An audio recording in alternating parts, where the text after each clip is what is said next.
Hi, everybody. My name is Andrew Shikyar, the Executive Director and Chief Marketing Officer at FIDO Alliance. Thanks so much for joining us today to hear from Intuit on their FIDO journey over the years. It's really great to be here, and I appreciate all of your time during the summer months. So thanks for joining. One thing we consistently hear from companies who are contemplating a FIDO deployment is that they love to hear from other companies and other product leaders who are doing or who have done the same thing. This is why we have a growing list of case studies and videos and write-ups on our website. And this, of course, will be a key part of our Authenticate conference, again, this fall. To that end, I'm really pleased today that Intuit has made time to share their ongoing FIDO journey with you all. And I'm really grateful for Recon's efforts and participation today. Before we get started, just a few housekeeping items. First of all of you in attendance are in listen-only mode. There will be Q&A at the end, and we can do inflow questions also. So there's a Q&A widget, a box on your screen. Please ask questions there. We'll answer them midstream if we can, or we'll queue them up for Q&A at the end. If we don't get to them, we'll follow up with you afterwards. Yes, this webinar is being recorded. We'll make it available shortly after. And then both the recording and the slides will be emailed to you and posted on our website. Last but not least, please stay on at the end to take the survey on this webinar. We really want your feedback. Your feedback directly impacts the scope of our case study and webinar program moving forward. So we really want your inputs. So before we get things fully started, I thought it was important to talk about passkeys. And a key theme today will include Intuit's plans around supporting passkeys as part of their FIDO journey. So I wanted to level set in this topic to make sure we're all talking about the same thing. For starters, it's important to note that we at FIDO Alliance define any passwordless FIDO sign-in as a passkey. Passkeys are password replacements that provide an unphishable primary authentication factor that's much easier and more secure than passwords. And it's our term, again, for any passwordless sign-in. Notably, passkeys have the ability to be readily available across all the user's devices. As we've enabled the ability for the private key to be synced securely across an OS provider or passkey provider cloud, for example, across iCloud or Google Cloud. This was a conscious decision that FIDO Alliance made, really to accelerate consumer adoption of FIDO authentication at scale. Now, historically, of course, users had to enroll every device for every service. Essentially forcing the consumer or the end user to run a recovery process for each device that they enroll. Now, this certainly has a strong security posture, but presented a lot of usability issues and cognitive disconnects too, right? I think most consumers now expect to have what I'll call a password manager-like experience when they sign in. So if I've enrolled, for an account on one device, say an iPad, and I go to my phone, I expect that to automatically log in. That was not the case with WebAuthn. And so, we heard this time and time again from RPs who, were really holding back on their WebAuthn implementations because of this recovery flow, because of this usability issue. And what we're seeing is that by enabling syncable passkeys and synced sign-ins, it's really starting to unleash adoption of FIDO at greater scale. Other challenge there, by actually forcing relying parties to keep a password readily available for adding devices or for account recovery, is almost running counterintuitive to our ultimate goal, which is to reduce reliance on passwords. So in effect, we're actually almost adding reliance on passwords, which we wanted to do away with. So that's how we talk about passkeys. So again, it's any passwordless sign-in. It's our term for any FIDO sign-in. It can be synced or single device passkeys. But primarily when we're talking about passkeys in the consumer setting, you're typically thinking of syncable credentials. Most notably, when we announced this last May, so it's been over a year now, we announced this in concert with the three major OS vendors in the Alliance. And I think what was significant about this was that it really demonstrated a unified vision for how they and we, FIDO Alliance, and all our members, plan to take adoption of FIDO technology to the next level. One other thing to note is that by consolidating and embracing upon a single term, passkey, and the related iconography, for the first time, we have a consumer brand associated with FIDO authentication. right? So as many of you know, dozens of sites have enabled WebAuthn sign-ins for years now, which is fantastic. But each one did so slightly differently and continues to do so slightly differently. Some would say sign in with the biometrics, some would say sign in with WebAuthn, some would say nothing. And so we think that by standardizing on this term and standardizing on optimal UX flows through the work that our UX task force has done, it creates opportunity for consumers to start building familiarity with passkey sign-ins. So when they have a positive passkey experience, say, with their Google account, then they see the same thing with, say, Hyatt, or many of the other sites that support passkeys. It starts to build familiarity, comfort, and actually desire for passkey sign-ins instead of passwords or other forms of legacy multi-factor authentication. And so we're super excited to see so many companies actually start to support passkeys at scale. I'm having a little technical problem here.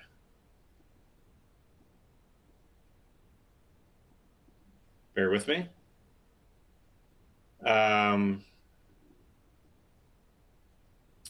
Adrian, I need to jump in.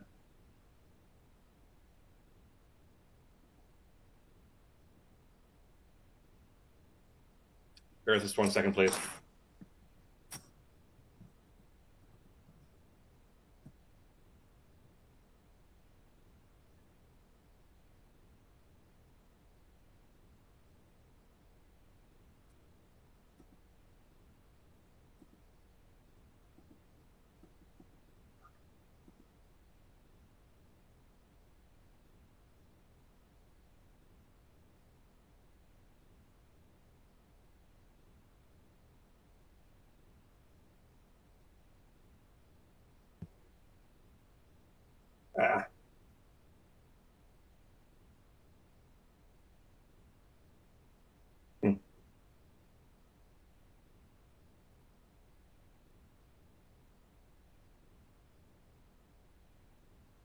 I'm having some technical issues.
Okay, so if we're live now, let's pick up here. So what I was mentioning is that many companies have adopted passkeys. So this vision of having a readily available sign-in across users' devices has been embraced by many companies, such as those you see here. I think what's most significant is the fact that passkeys have actually only been available as an option, a sign-in option, for less than 10 months, right? So Apple enabled passkeys across iOS and macOS last October. We saw the same support in Android around December, January. So it's only been several months, yet so many companies, including these brands, are now supporting passkey sign-ins, which is quite significant. So with that, and thanks for bearing with us on the technical difficulties, I'm now happy to turn things over to Rakan Khalid to talk about Intuit's journey with FIDO authentication. Rakan. Hey, thanks, Andrew. Morning, good afternoon, good evening, everyone around the world. First off, thank you for joining this webinar, investing the time out of your day. I hope you'll find this talk useful if you're looking to adopt or expand FIDO offerings in your own organization. So by way of introduction, my name is Rakan Khalid. I lead a product management team at Intuit that builds the authentication and identity verification platform. Our platform powers the entire Intuit ecosystem and all the products within the ecosystem to unlock personalized, adaptive, multimodal experiences to enable a seamless and secure access to the Intuit family of products and services. I've been at Intuit's identity platform for almost 4 years now, and prior to Intuit, I was at eBay on the identity platform, and before that, I was building a consumer password manager at Intel Security. So I've been in the identity space for almost a decade now, and really blessed to be able to work on hard yet exciting problems around identity. So with that, let me start with a couple of slides, giving you all a bit of a color and context around Intuit, what we do, what we stand for, so that it'll give the audience here a better appreciation of how FIDO authentication fits in with our top-level company goals. So Intuit is a global financial technology platform, and we deliver financial management, compliance, marketing products, and services through our family of products, such as QuickBooks, MailChimp, TurboTax, and Credit Karma to help consumers and small businesses solve their problems. We have about 17,000 employees working relentlessly to build solutions for our customers, and we generate about $12 billion in revenue. Our mission is to power prosperity around the world. And the way that we measure that is by looking at the household savings rates and the small business success rate. So for customers who are on our platform, we want to double their household savings rates and improve their overall business success rate by greater than 10 points compared to the industry.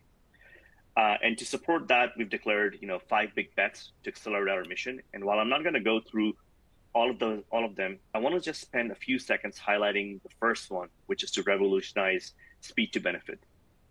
This first big bet is in fact foundational to all of the other big bets. And the goal of this big bet is to deliver unmatched speed to benefit, delivering fintech solutions at the core and innovating with emerging technologies, including data, AI, and modern authentication, so that we can put more money in our customers' pockets, eliminate friction, and build confidence every step of the way. And I'll talk up later how FIDO authentication aligns squarely with our Big Bet 1 goals.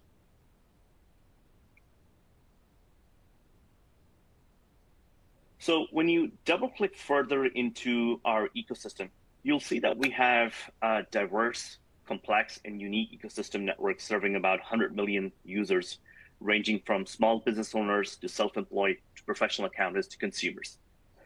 Together, all of these users drive about 1 billion authentications annually.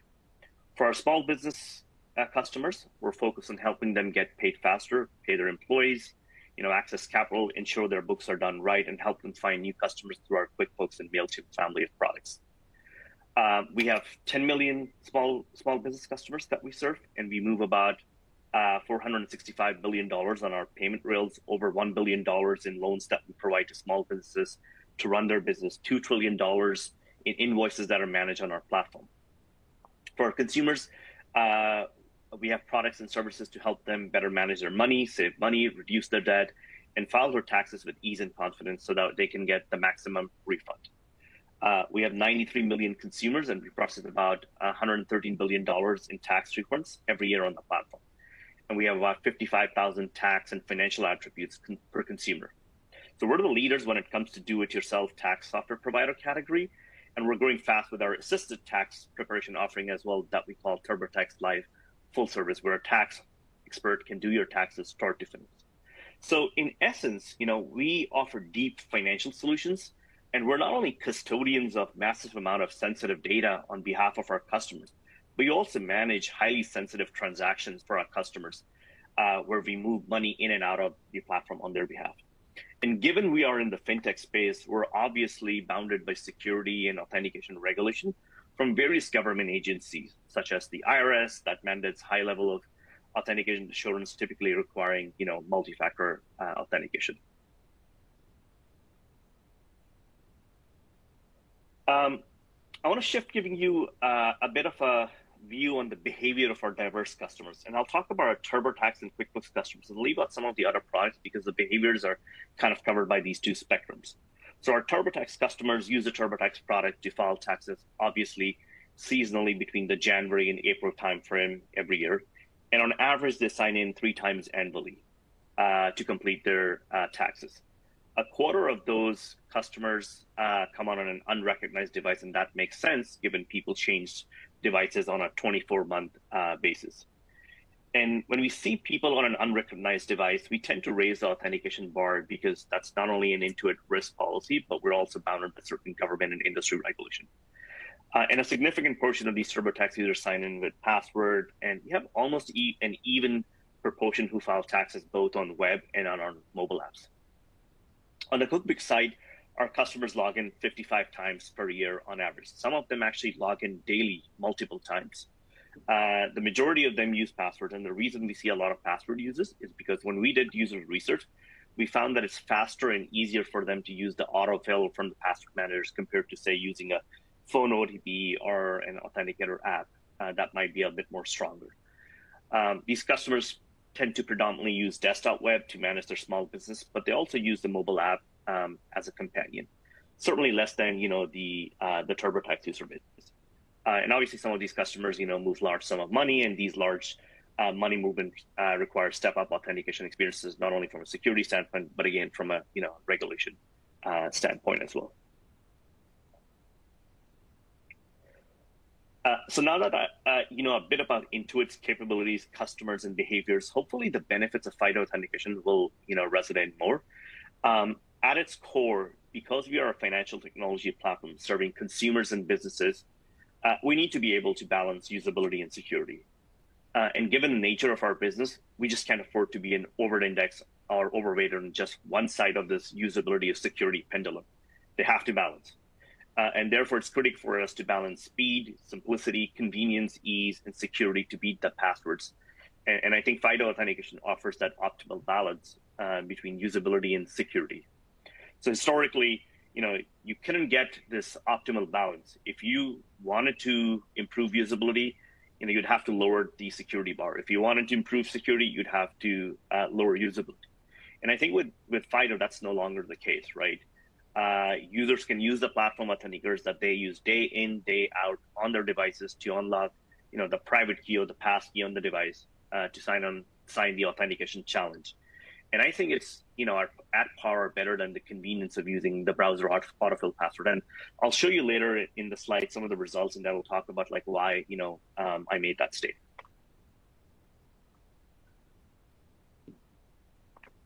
All right, so now that you understand how FIDO fits in the context of our business, I'll talk about our FIDO journey.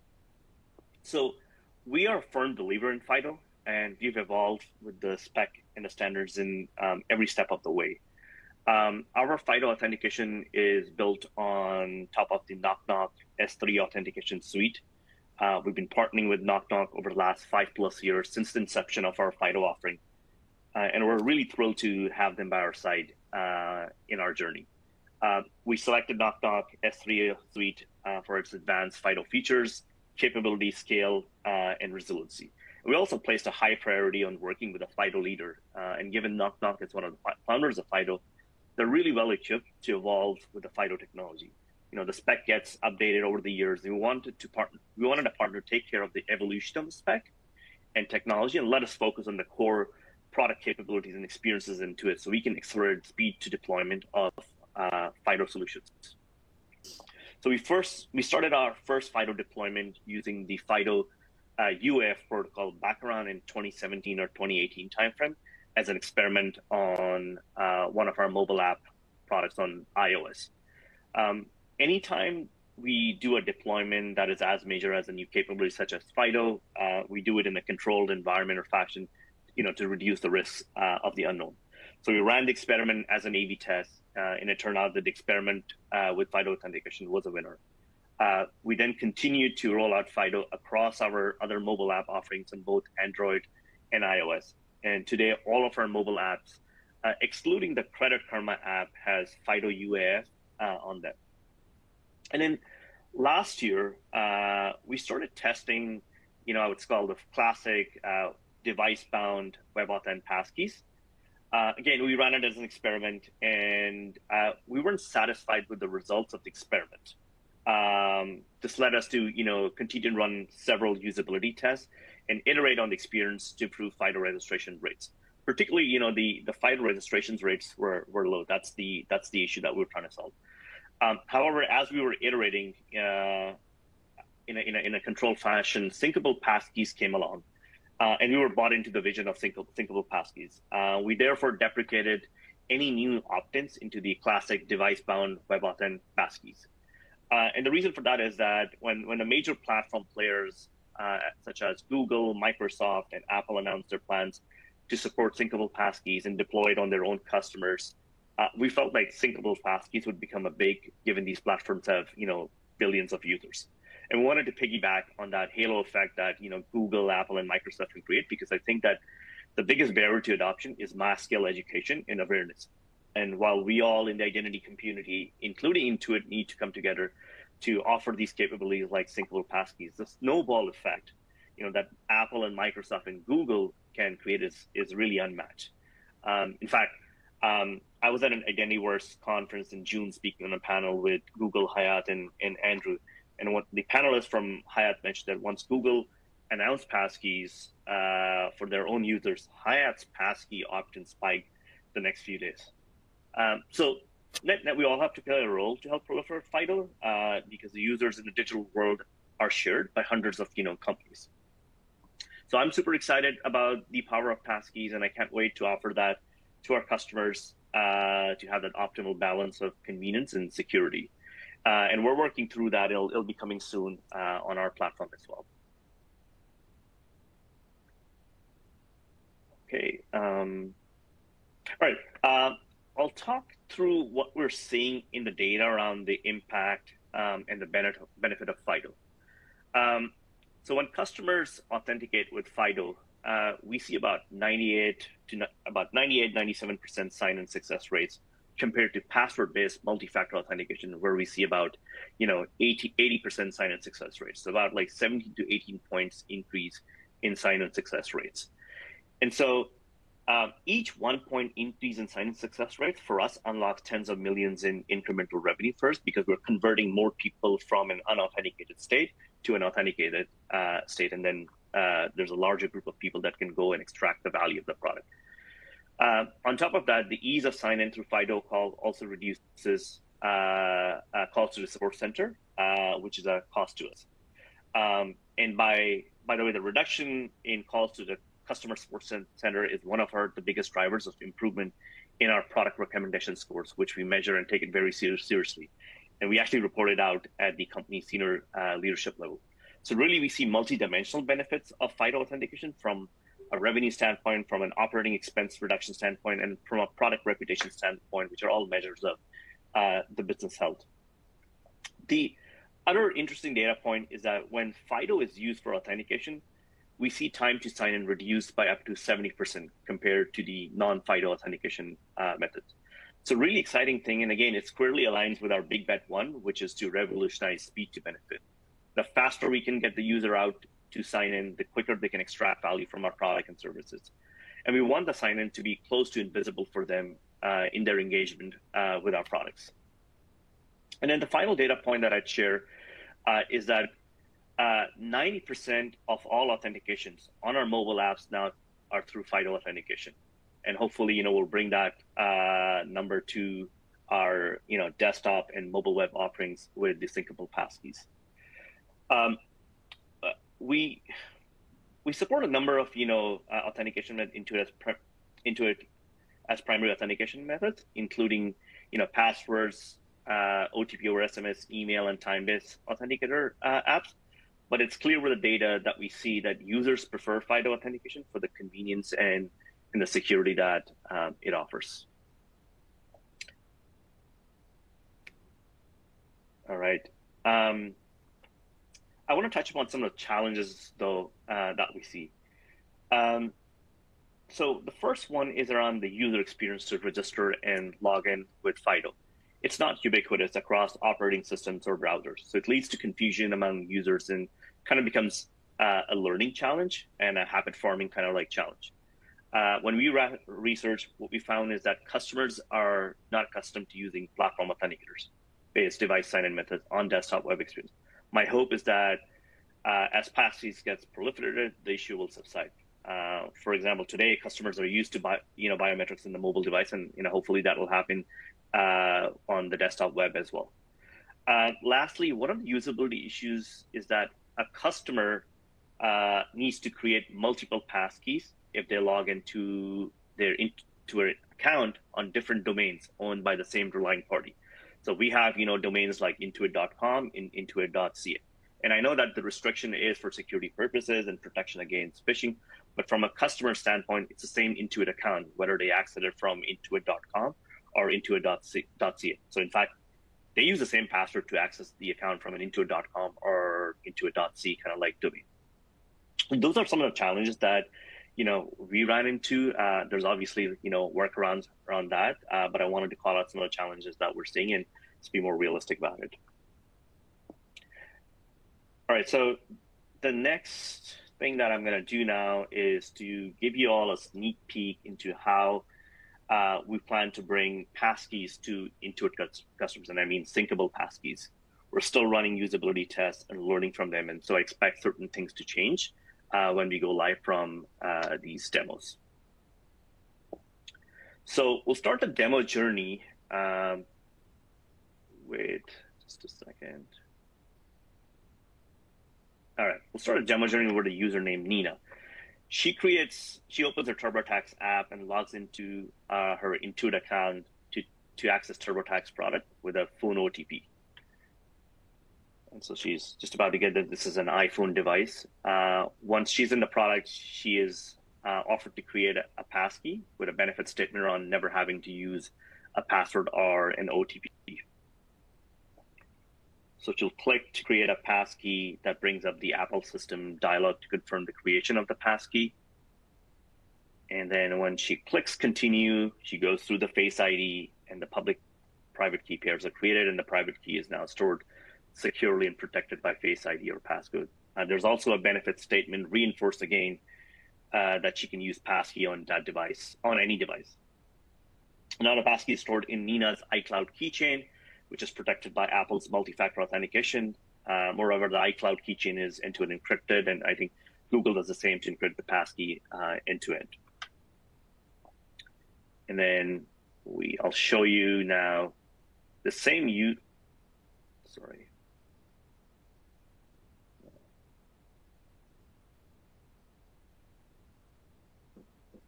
All right. So now Nina decides to continue to prepare her taxes on her MacBook. It's actually common with our customers. They switch between their devices, particularly when they're working complex tasks, so they can take advantage of the bigger real estate screen. So she's on TurboTax. She entered her username. We know that the Intuit account is passkey enabled. We then show her that familiar Apple dialog that you just saw, asking her to use a Touch ID on her MacBook so that the system can use a private key on her MacBook to sign the challenge and send the challenge back to Intuit. Now, this was the same passkey that Nina previously created on her iPhone to access her Intuit account. And that passkey was synced to Nina's iCloud and made available on all her Apple devices, including this MacBook device that I just showed.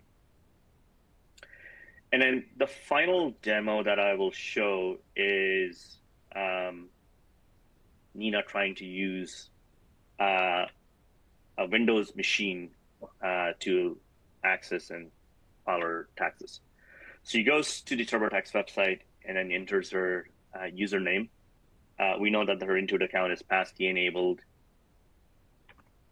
And let's see, it's getting a little slow on the. There's just Nina typing her username. Click sign in.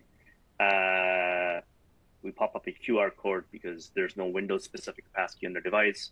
She uses her iPhone to scan the QR code that pops the Apple dialog confirming her to use Face ID to log in. And the two devices communicate securely over Bluetooth so that Nina can now sign into her Intuit account on her Windows device. Since we did not have the specific Windows passkey, she was offered as soon as she signed in to create a passkey. And when she created, you just saw that Windows Hello Platform Authenticator pop up, asking her to use the fingerprint on the device to finish creating the passkey. And so now we have a new public-private key pair created, and the private key or passkey is stored securely on the device enclave and is protected by the Windows Hello authentication. By the way, I know Windows has not provided full support for passkeys as yet, but we're looking forward for full support of passkeys on Windows when it comes. And then lastly, I want to talk about some tips for success. Hopefully these will help you accelerate your deployment FIDO. The first was consider partnering with a vendor so that you can reduce time to deployment and ongoing maintenance. The vendor can evolve with the spec, and they can provide you with the capabilities, including policy engine, risk signals, and more. In our case, as I mentioned, we chose Knock Knock as our partner. The second thing is get your security, risk, and fraud prevention teams comfortable to deploy FIDO solutions, particularly when you're deploying syncable passkeys. Getting that early buy-in will help you get on the same page with respect to the pros and cons and plan accordingly. Go on a roadshow across the different products and business lines within your company to evangelize FIDO. Show them the before and after experiences using prototypes or videos to help them really appreciate the benefits, right? Videos and pictures resonate a lot more. Additionally, get your security, risk, and fraud prevention teams to be your champions. And that's why getting that early buy-in is really helpful with them. Sometimes, external proofs and results from other companies also help. And so find people in the community who'd be willing to talk to your teams and share the experiences. And really to that end, I'm happy to share my experiences to help proliferate FIDO, and feel free to reach out to me afterwards. The other thing is to plan to run FIDO as an A/B test to prove your hypothesis and validate the impact by measuring not only your leading indicators, such as, say, your sign-in success rates, time to sign in, but also your lagging indicators specific to your line of business to measure the health of the business and the improvement to it. Ultimately, you want the FIDO authentication to translate into business improvements, whether that is a higher conversion to get into the product, to complete taxes, better retention of your customers when they're returning and coming back, or reduction in customer support calls, or reduction in fraud rate. And finally, do usability tests to optimize experience and work with your UX team to craft different value propositions that you can test and see which ones resonate with your customers. Make sure you nail down the first experience so that you can hook the user into Passkey. Ultimately, you'll need a cross-functional team across your engineering, product, analytics, and user experience to get to that ultimate success that you're looking for, and make sure that they're their best friends. And with that, I'll open it up to questions that folks have here.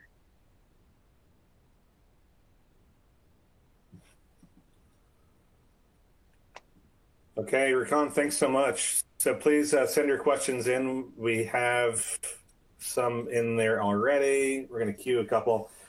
First of all, just a couple observations from my end. First of all, it's super interesting. Thanks for sharing your data.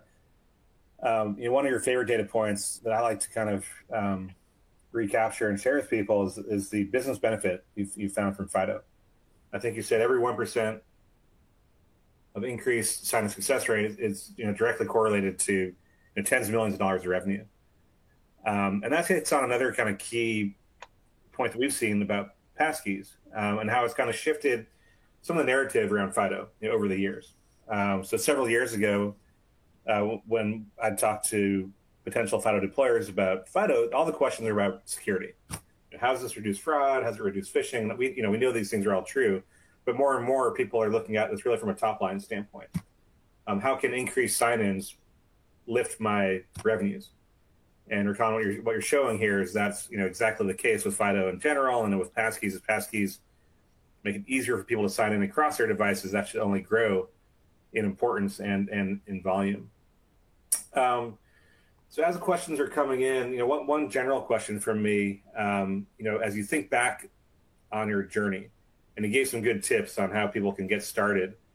But did you face any headwinds inside of Intuit? What was your kind of personal journey in helping push and win over any kind of key people inside of Intuit as part of your internal FIDO journey and gaining support?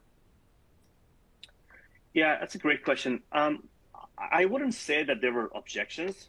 but I'd say that there were certainly concerns around the fact that the private key or the passkey is syncable. And, people are used to the notion of private keys, credentials being bound to device, which effectively makes them, very secure. But when you kind of like move away from that construct, it can be a bit uncomfortable. But on the flip side, when you consider the properties of passkey, right, the fact that they're domain bound, the fact that the passkey is end-to-end encrypted, the fact that, let's say, Apple protects the iCloud account with their own multi-factor authentication, it kind of alleviates those concerns, right? And then you have to think about what is the alternate, right? If you weren't to use that, what is the alternate? And the alternate is, using a password and OTP over SMS or a time-based OTP or a mobile push, right? Is it more secure, convenient? My view is that perhaps not. And I think that you kind of have to think through what's the options, what are the alternatives, and make an informed case about that. I think that the alternative of passkey is definitely better than those other alternatives, and that's how I think educating your stakeholders and viewing the passkey as an alternate against other methods was the way that we overcame that challenge. Yeah, thank you for sharing that. Of course, I absolutely agree. It's interesting. I feel people for so long have focused on layers of authentication, 2FA, MFA, whatever it might be, because we've been trying to address the fundamentally flawed primary factor. And once people get their head around the fact that passkeys are actually a password replacement, that you now have an unphishable primary factor to kind of change their lens on authentication strategies in general. And I think we're starting to see that. So we have some questions in the queue here. Erkan, do you want to cover this? So, two passkeys. So explain how passkeys are working when you're looking at like cross-device sign-in on Windows Hello. Are you implementing a new passkey? Yeah. How does Intuit recognize both of those? Yeah. So the way that it works is that so first of all, we haven't deployed, but the way it's going to work is that I was showing you the Windows experience in the context of the passkey created on the iPhone, right? And that user was the same user who was coming in on Windows. So when the user came in on the Windows device, we have a screen which is an identifier first screen. The user enters their identifier, clicks sign in. We then recognize at that point that this user has an associated passkey, and that passkey was on another OS system, which was the Apple OS system. And so we popped open the QR code, have the customer take their passkey on the iPhone, scan it through the secure communication, and then be able to use that, piggyback on that iPhone passkey and sign into Windows. And then we offered the customer the chance to create a Windows ecosystem-based passkey, so that they never have to come back and do that, use another device to sign in. The passkey is like on that specific Windows device from going forward. So that's what I was trying to show. You can have passkeys for one passkey for each of the OS family of products. Yeah, I think it's important. Yeah, so just adding some added color, and I think it's important to note that, look, the cross-device sign-in flow may be a challenge for some users, and they can equally establish a new passkey on any operating system, and the relying party will be able to manage and recognize all of those.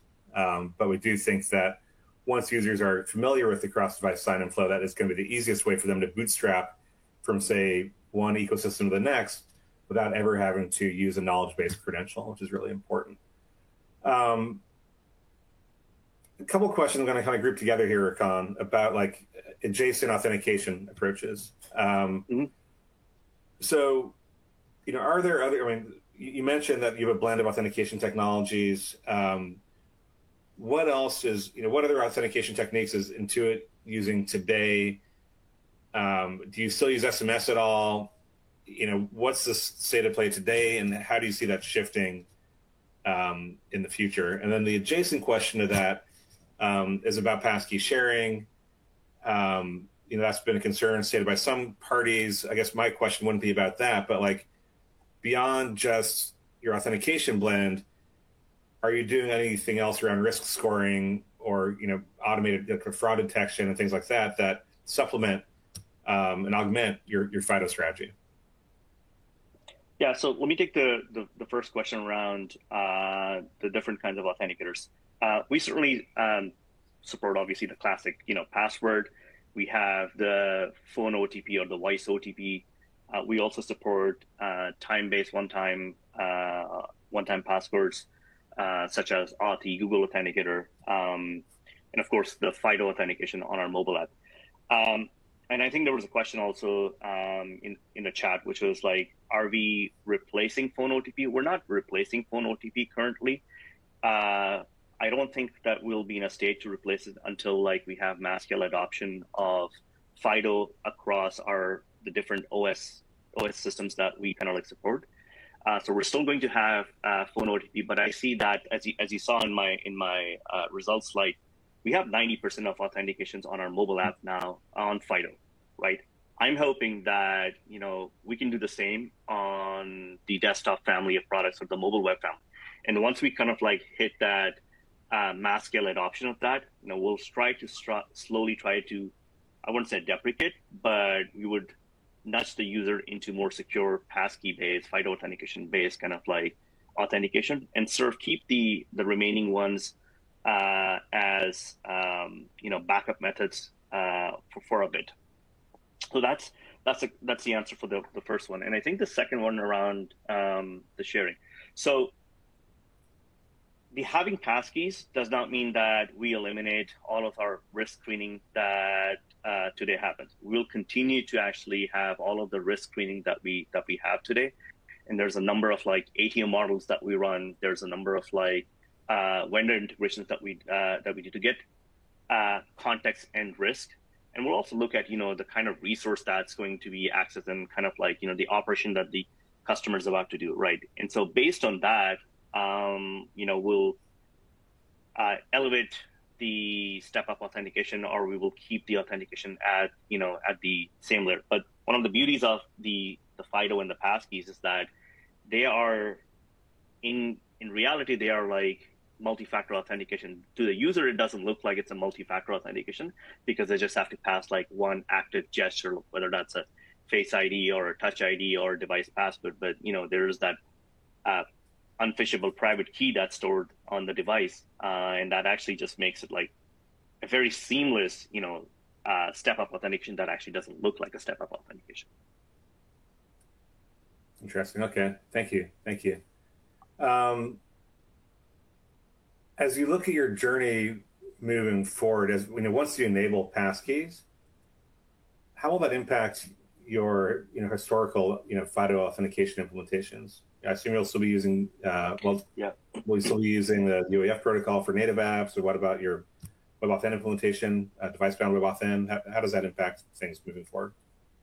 Yeah, so our device-bound WebAuthn implementation is still there. So there are certain customers who are actually actively using those device-bound passkeys, but we've deprecated any new opt-ins into that. So we're not letting anyone come in and opt in. We actually believe that passkeys is a way to go, and so we will deploy passkeys to our customers later in the year, and we'll figure out how to shift those users who are on the WebAuthn device-bound passkeys right now and move them over to the syncable passkeys. In terms of the UAF, we're still kind of considering whether we will keep both the UAF and WebAuthn. We haven't made a decision on that. That's something that our team is assessing, whether we'd like to have a UAF one as well as the WebAuthn-based passkeys. Just haven't made a decision right now. Sure. And again, going back to the fact that you have a strong vendor partner, it's good to have someone who can help you work through those issues. And at the end of the day, it's all FIDO Foundation. And I think the way you describe this as a journey is the right way of looking at it. Different companies have different use cases, and they could jump into the FIDO journey.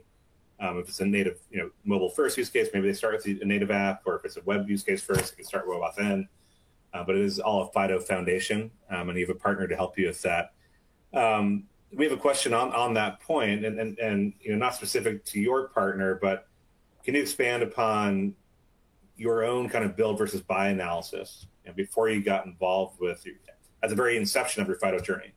I assume we did some analysis. But, can you expand upon what that evaluation looked like, and how did you ultimately decide to move with a partner rather than trying to roll your own implementation? Yeah, so the way that we looked at it was a number of key factors, right? One of them was around time to deployment. If we had to build it ourselves, what would it look like from time to deployment versus having someone off the shelf software taken care of, right? So we looked at that as one of the variables. The second thing that we kind of looked at was, well, what does it mean in terms of let's say we build it. It's not just building it; it's about maintaining it as well. And so there was the maintenance aspect of it, right? And then the spec has evolved. So if you started from the time frame when the UAF was there, and then there was the WebAuthn that came up, and then now we have passkeys, right? We'd have to kind of evolve and build that ourselves, right? And that would again slow down kind of the deployment speed, right? And so we wanted to make sure that we take that as a variable as well. And then we also wanted to kind of focus on where we play to our strengths versus having a vendor who plays to their strengths, and just really marrying the two together. And that's how we kind of decided that we're going to go with a vendor, because it was for us a faster path to deploy FIDO authentication. We wouldn't have to take care of the spec upgrades and so on and so forth. We'd have someone to partner with.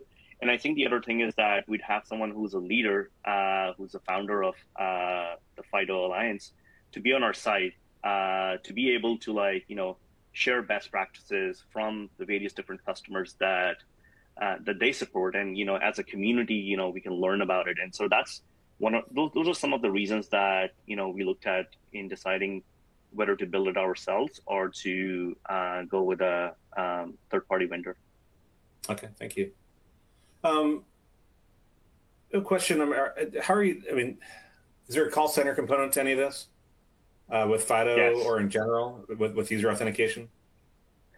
Well, when you say call center, the way I think about it is we've done experiments, and what we've seen is that when we deploy passwordless authentication, there's a significant drop in the number of customers calling into our call center. No question about that, right? And as I was saying in my presentation as well, those customers who still continue to use passwords today, I'm not going to say that we have still a large portion of our customers who are still using password. The password continues to be the number one driver of contact into our customer support center. I keep on hearing that, every quarter, I hear that the password is the biggest driver of contacts to our customer support center. So we've certainly seen, some of that decrease as we've, kind of proliferated and deployed FIDO on our mobile apps. And I expect that as we deploy it more on our other platform experiences, such as mobile web and desktop web, this will significantly reduce. And the reason also is that we have a significant portion of our customers. If you look at the majority of our portion of a customer, they're actually on a desktop web, and it makes sense because, we have complex small business financial management software, filing your taxes. It's hard to file taxes on a mobile device, unless of course you have a very simple tax filing to do. Okay, thank you. Rican, one of the tips that you had was around user testing. And of course, user experience is near and dear to FIDO Alliance. It's a big investment area. We recently released our UX guidelines for passkey implementations. We've gotten really great feedback on that so far. And that involved a lot of user testing. And so we've been very hands-on with our own kind of user testing to build those guidelines. But that's a different type of user test than one would do actually for implementing product, or slightly different. Can you share any insights into how Intuit approached user testing? Anything actionable for attendees who are looking to advance that part of their journey themselves? Yeah, for sure. I think one of the things I will say is that for, you know, major initiatives such as Passkey and even like, smaller initiatives, we are very data backed and we are, data informed.